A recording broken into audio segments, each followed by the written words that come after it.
Hi everyone, let's talk about how to use Telegram group tags feature. So let me tell you guys, to use the Telegram group member tags feature, group administrators must enable the permission or assign tags manually. This feature allows members to display custom text badges like group secretary, study partner, or specific job roles directly next to their names in a chat. So to assign a member tags, what you have to do is head to your Telegram app, then head to a specific group chat, and then long press the member's name or profile picture inside the chat, then select Add Tag or Edit Custom Tag from the menu options. Now type the desired text and save it.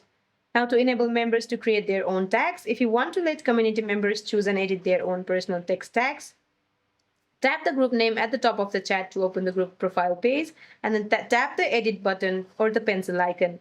Now navigate to permissions and then toggle on the edit own tags switch. Once this permission is active, regular group members can tap on their own profiles within the group settings to add a personalized tag highlighting their interests or community role. So that's it for this video, guys. I hope this video was helpful. See you in my next one.